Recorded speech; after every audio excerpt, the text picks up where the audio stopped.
مش عارف اتكلم والله. مش عارف اقول ايه.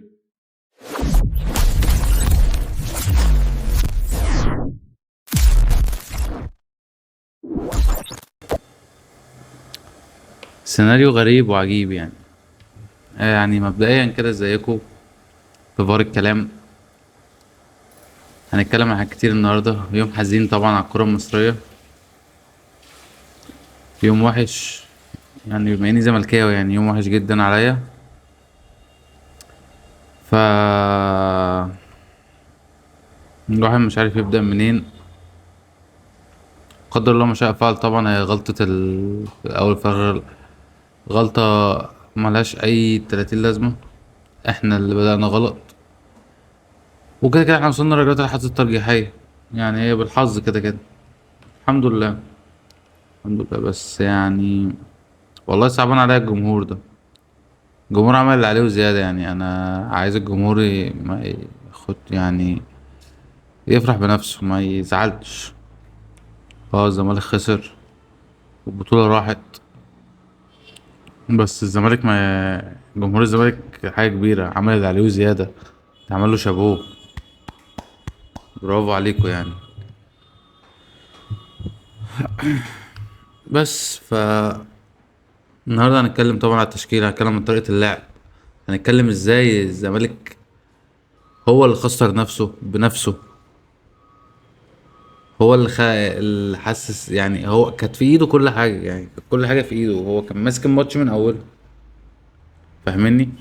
هو الماتش كله كان ماسكه من اوله. اول دقيقتين جه جون بلنتي. خلاص ابدأ اضغط. ليه عملت كده في نفسك؟ انت السبب يا زمالك. مش عارف اقول ايه تاني والله يعني غير هارد لك. وتتعوض في البطولات الجاية. ويا رب دي ما تأثر على الأزمات اللي الزمالك فيها وتقلل من أزماته. هنبدأ نتكلم عن ماتش واحدة واحدة كده. من أول ما صفرت البداية لغاية البنالتيات. الزمالك بدأ بتشكيلة. يعني أنا لما شفتها قلت الزمالك هيخش ضاغط من ربع ملعبهم. هما مش هيسيب لهم الكورة. هيفضل ضاغط ضاغط. هيجيب الأول في التاني في التالت. أنا كنت خايف من الدفاع إن أنت تسيب مسافات وراك. بس أنت جبت جول ورحت نايم عليه. ليه نمت عليه؟ يعني هنبدأ بالتشكيلة. بدأ بالمهدي سليمان في حراسة المرمى. فتوح وحسام واسماعيل ومحمد ابراهيم. ادي الاربعة اللي ورا. قدامهم عبد الله السعيد وشحاتة وادم كاي. قدامهم بيتزيرا وعدي وشيكو بانزا. يعني انت معنى كلامك في الخطة دي ان انت داخل ايه؟ انت داخل هجوم. هتهاجم مش هتقف. انا داخل اجيب الاول والتاني والتالت. ليه يا زمالك ليه كده؟ يعني ليه؟ يعني سؤال لمعتمد جمال. ليه رجعت؟ ليه جبت الجول ورحت راجع؟ كمل قدام. كمل جيب التاني. اضغط اضغط اضغط اضغط. لعيبة اتحاد العاصمة هتخاف منك. صوت الجمهور. اللعيبة حماس. كل ده المدافعين هتغلط. ليه ترجع؟ ليه ترجع لورا؟ ليه يا كابتن معتمد؟ ضيعت منك بطولة سهلة مش صعب. وصلت نفسك للحظ. وانت كنت ممكن تاخدها من غير حظ. ليه وصلت نفسك للبنالتي؟ ما كانش ليها اي لازمه انك انت لو كنت كملت من زي اول 10 دقايق ما كانش كل ده حصل. يعني الزمالك بدأ اول 10 دقايق ضغط ضغط ضغط ضغط ضغط. ادم كايت جات له الكوره. لبس المدافع بلنتي بكل سهوله. بكل سهوله ببنالتي. يروح دخل عداية مدخله جول في اول 10 دقايق. يعني كده انت كده اول 10 دقايق اهو. انا كده ايه الحمد لله دخلت الجيم. اخسره ليه تاني؟ ليه اخسره؟ انا قاعد بتفرج على الماتش الزمالك مش موجود. مش موجود يا كابتن معتمد. يعني ايه الاستحواذ؟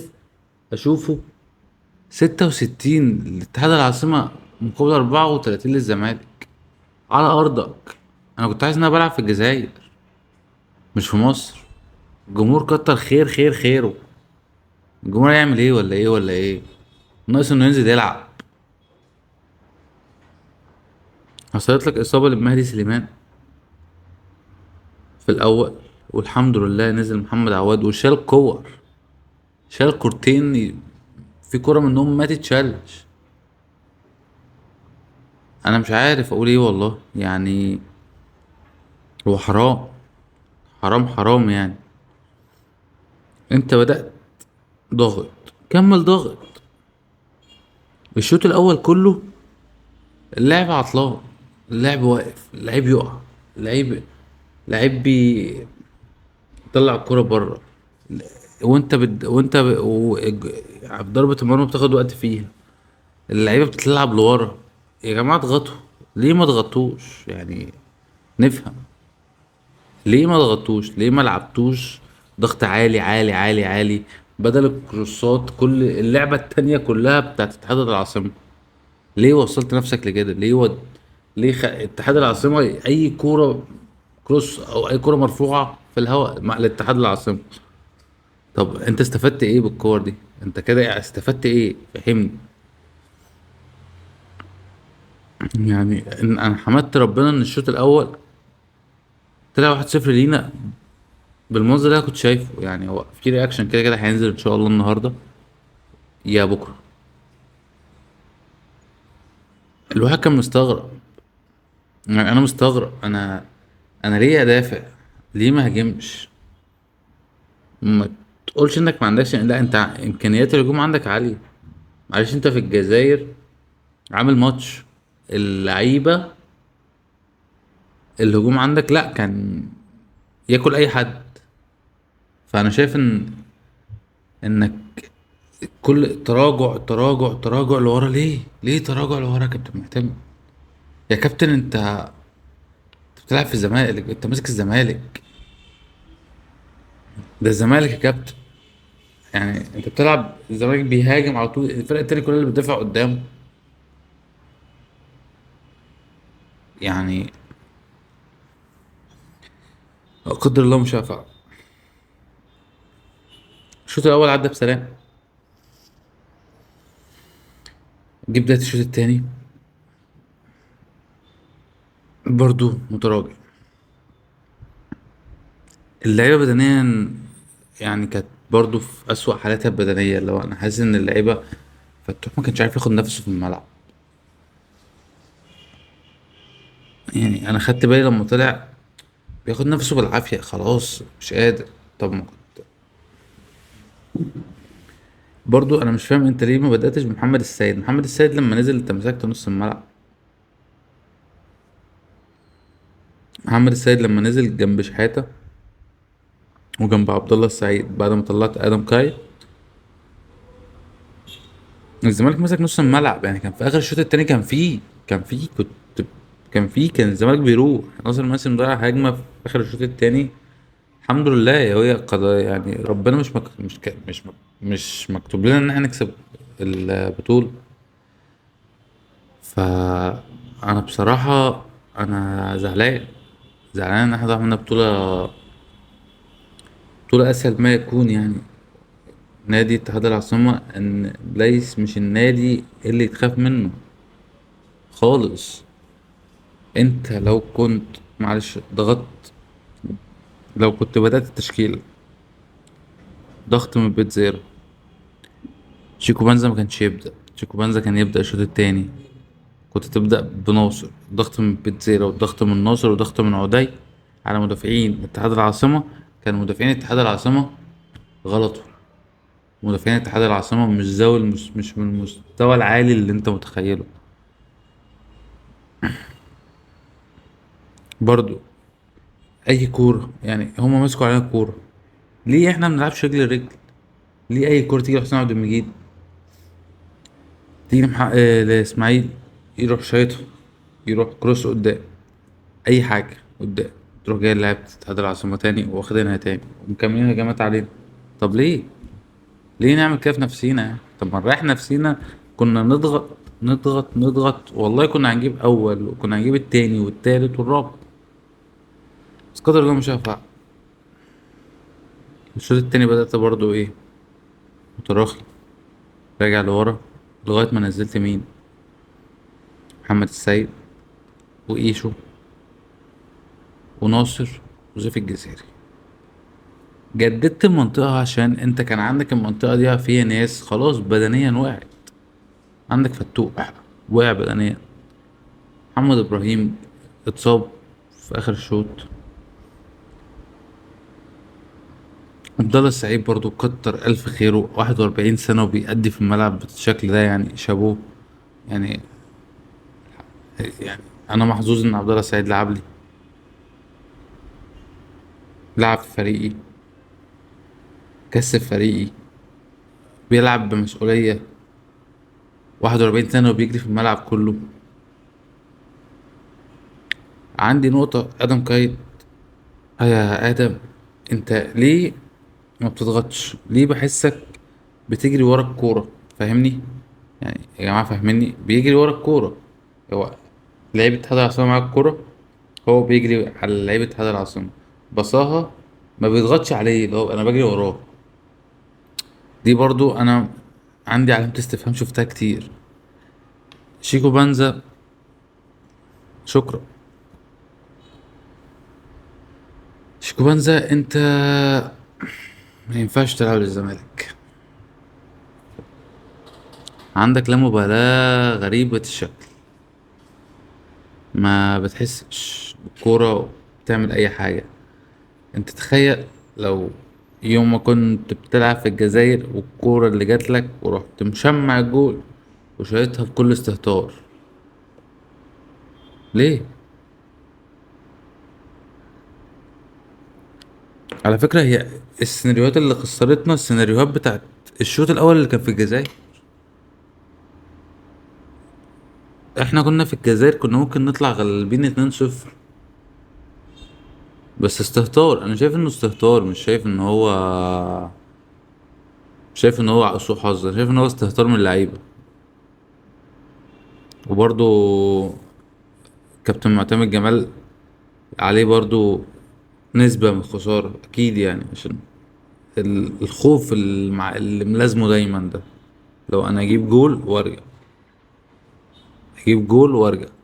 طب ما أنت كنت زي الفل، ليه يا ريس؟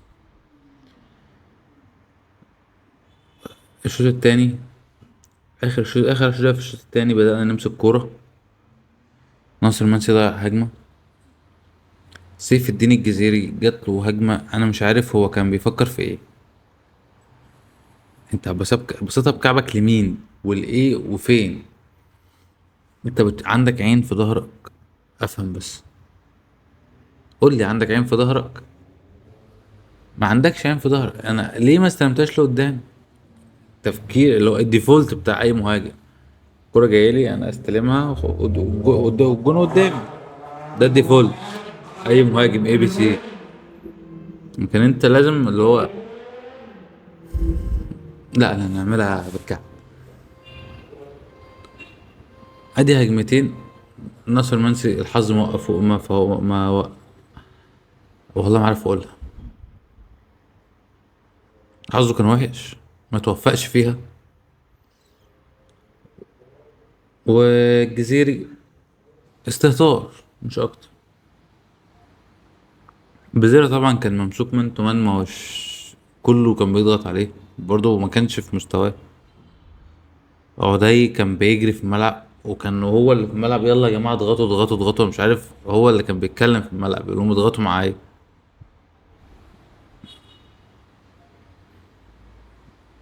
بس الشوط التاني خلص، بدأنا ببنالتيات. البنالتيات اتقسمت. أول واحد شوط كان عبد الله السعيد، الحمد لله. عواد ما حلفوش الحظ برضه، كان ممكن يشدوا له واحدة أو اتنين، بس الحمد لله عبد الله السعيد دخل شوط.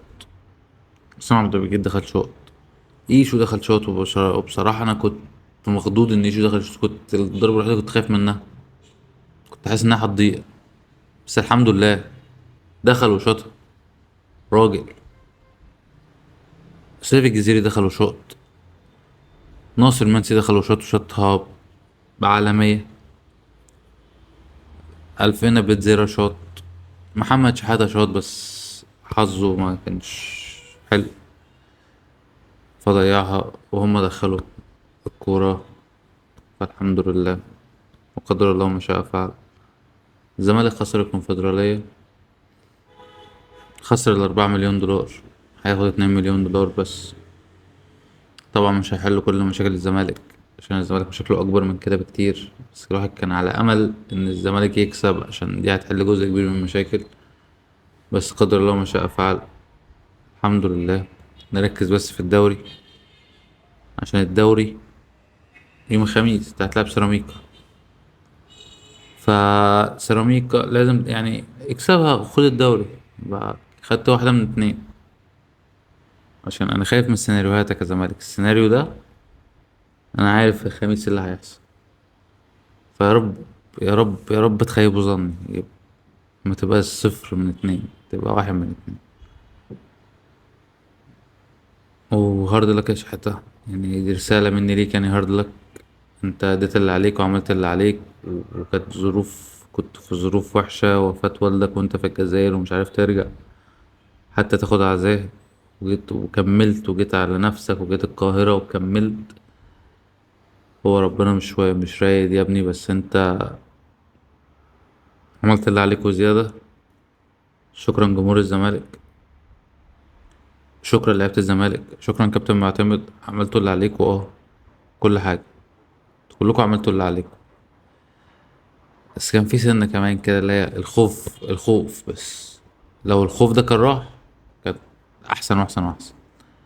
طبعا انتوا ظروف الزمالك كانت ستيل وحشة جدا، يعني هي مش حلوة. ظروف الزمالك وحشة، وبيلعبوا في أجواء وحشة وفي ضغط عصبي ومفيش فلوس وبتاع، بس انتوا عملتوا اللي عليكم. برضه أنا مش هقدر أقول حاجة عن الناس دي. الناس دي عاملة اللي عليها وبتلعب في ظروف صعبة. فشكرا لعيبة الزمالك، شكرا معتمد جمال، شكرا جمهور الزمالك على اليوم الرائع ده، وعلى الدخلة الرائعة دي، وعلى الدعم الرائع ده. يعني أنا جمهور الزمالك ده على راسي، ناس جاية من كل حتة في مصر عشان تشجع الزمالك. بس ربنا ما أردش، ما تاخدش يا جمهور الزمالك، ما تاخدش الموضوع على محمل الجد. دي كورة في الأول في الآخر، فيها كسبان وخسران، عشان محدش يحصل له حاجة بس ويتعب. يعني كل واحد هيروح بيته في الآخر، لعياله، لمراته، لوالده، لوالدته. روحوا سلام، بس ما تتأثروش نفسيا باللي بيحصل. وده كان آخر كلامي. أنا باين إن أنا زعلان وكل حاجة، بس الحمد لله. كان معاكم محمد وحيد في فار الكلام. نشوفكم حلقة جاية إن شاء الله. السلام عليكم.